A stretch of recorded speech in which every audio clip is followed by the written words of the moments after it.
বাঙালির পাহাড় ঘুরতে যাওয়া মানেই ট্রেন থেকে এনজিপিতে নেমে গাড়ি ধরে ঘন্টা তিনেকের মধ্যেই সোজা দার্জিলিং। কিন্তু একটা সময় এতটাও সহজ ছিল না দার্জিলিংকে ছোঁয়া। ইতিহাসের পাতা উল্টালে দেখা যায় আজকে শিলিগুড়ি শহর একটা সময় ছিল বন জঙ্গলে ভরা, যার জায়গায় জায়গায় দেখা যেত হাতিশালা। একটা রাস্তা পুরো বদলে দেয় এখানকার মানচিত্র। হিলকাট রোড, সাহেবদের তৈরি করা রাস্তাটা শিলিগুড়ির সঙ্গে সংযোগ স্থাপন করে দার্জিলিংয়ের। ৭৮ কিলোমিটার এই রাস্তাটা এতটাই জনপ্রিয় যে স্বাধীনতার আগে দেশের মধ্যে সবচেয়ে বেশি যত্ন আর মেনটেন করা হতো এই হিলকাট রোডকে। কিন্তু কেন এতটা স্পেশাল ছিল ইংরেজদের কাছে রাস্তাটা? এক কথায় বলা যায় আমাদের মতো ব্রিটিশ সাহেবদেরও ছুটিতে দার্জিলিং ঘুরতে যেতে ভালো লাগতো। কিন্তু না, ইতিহাস ঘাটলে দেখা যায় এর পিছনে রয়েছে আরেকটা কারণও। সেই নিয়েই আজকের ভিডিও। আমাদের পাহাড়ে ঘুরতে যাওয়ার পছন্দের রাস্তাটার ইতিহাস কি, আর কেনই বা বানানোর দরকার পড়ল হিলকাট রোডের, আসুন সেটাই দেখে নিই।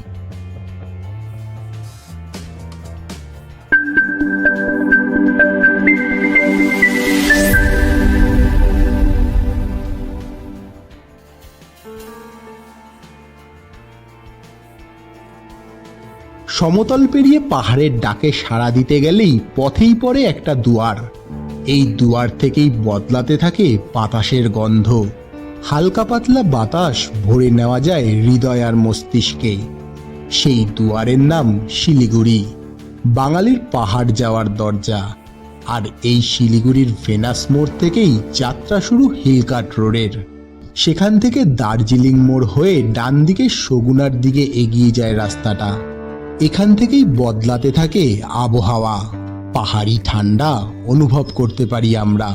সামনে এগোতেই খাড়াই বাড়তে থাকে।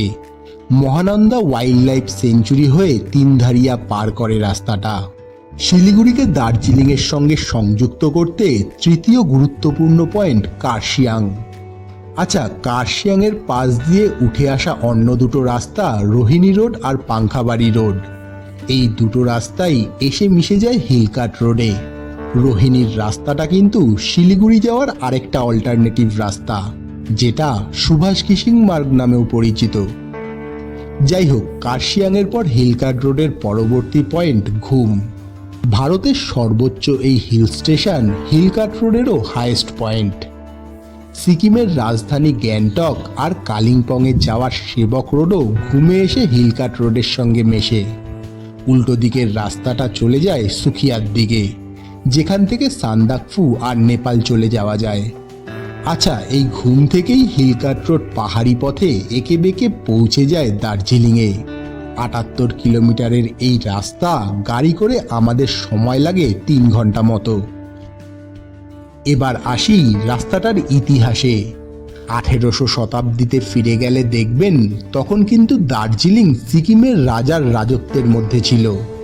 ১৮৩৫ সালে সিকিমের থেকে দার্জিলিংকে লিজে নেয় ইস্ট ইন্ডিয়া কোম্পানি, আর তখন থেকেই ব্রিটিশ ইন্ডিয়ার মানচিত্রে জায়গা পায় দার্জিলিং। বলা হয় শিলিগুড়ি থেকে দার্জিলিং পর্যন্ত রাস্তা বানানোটা সব থেকে কঠিন কাজ ছিল ইংরেজদের কাছে। কারণ প্রথমত অত্যাধিক চড়াই পাহাড়, আর দ্বিতীয়ত তখন দার্জিলিং যাওয়ার সব রাস্তাই কিংডম অফ সিকিমের মধ্যে দিয়েছিল। এমনিতেই সিকিমের ছগিয়ালদের সঙ্গে ব্রিটিশদের বর্ডার নিয়ে সমস্যার তো শেষ ছিল না। এদিকে তখন দার্জিলিংয়ের গুরুত্ব বাড়ছে সাহেবদের কাছে, কারণ ইংরেজদের গরমের সময় সেরা হলিডে ডেস্টিনেশন হয়ে উঠেছিল দার্জিলিং। কিন্তু সেখানে পৌঁছাতে একই সরু রাস্তা, তার উপর জঙ্গলের মধ্যে দিয়ে কাঠের ব্রিজ পার করে যেতে হতো, যেটা ব্রিটিশদের কাছে খুবই কঠিন ছিল। সেই সময় প্লেন করে শিলিগুড়িতে এসে দার্জিলিংয়ের বেশ পাংখাবাড়ি পর্যন্ত এসে পৌঁছাতেন তারা।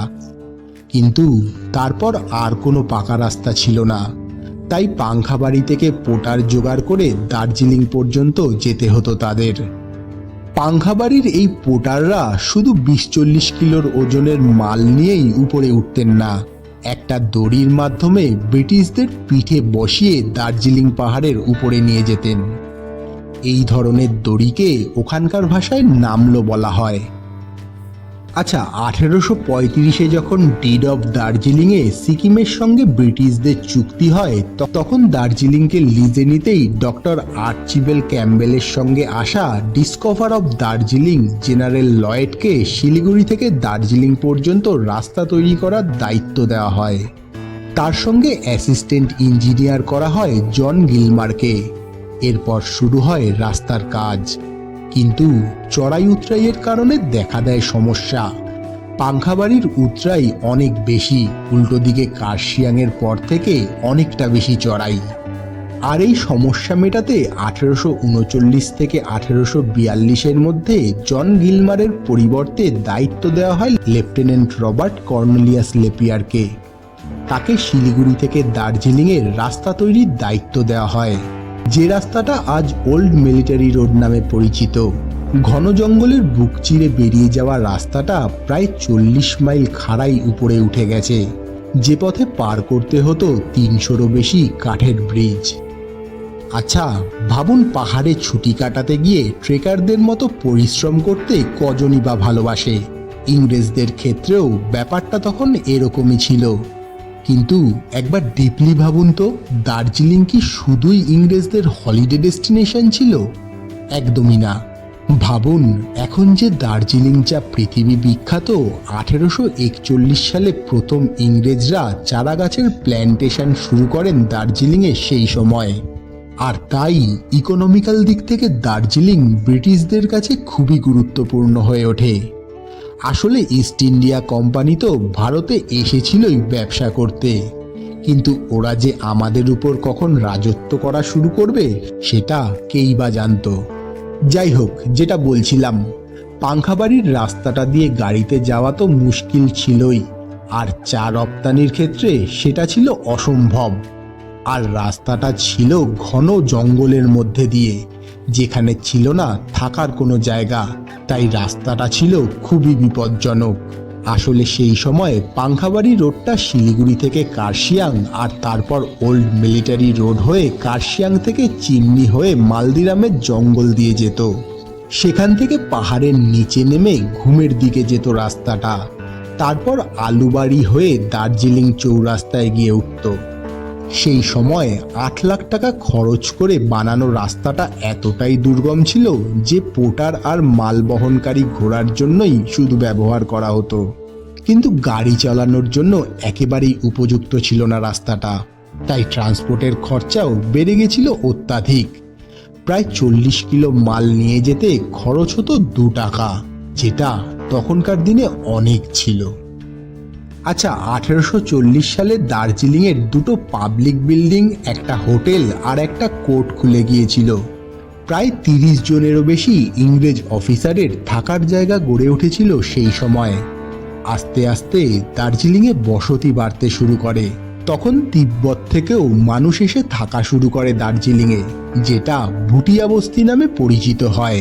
পপুলেশন বৃদ্ধির সঙ্গে সঙ্গে দরকার হয় একটা নতুন রাস্তার। তখন আবার সিকিমের রাজাদের সঙ্গে ইংরেজদের বিবাদ চরমে উঠে যায়। সম্ভাবনা দেখা দেয় অ্যাংলো সিকিমিজ যুদ্ধের। তাই একটা ভালো রাস্তা খুবই প্রয়োজন হয়ে ওঠে। তারপরেই শুরু হয় 24 ফুট চওড়া একটা নতুন রাস্তা, যার ঢালও অনেকটা কম রাখার সিদ্ধান্ত নেওয়া হয়। 1860 সালের মধ্যে দার্জিলিং থেকে কার্শিয়াং পর্যন্ত জঙ্গল কেটে রাস্তা তৈরির জন্য জায়গা প্রস্তুত করা হয়, আর 1861 সালে রাস্তা তৈরির কাজ শুরু করে দেওয়া হয়। 1864 সালের মধ্যে দার্জিলিং থেকে কার্শিয়াং পর্যন্ত রাস্তাটা তৈরিও হয়ে যায়, কিন্তু কার্শিয়াং থেকে শিলিগুড়ি পর্যন্ত রাস্তাটা তৈরি হতে আরও 9 বছর সময় লেগে যায়।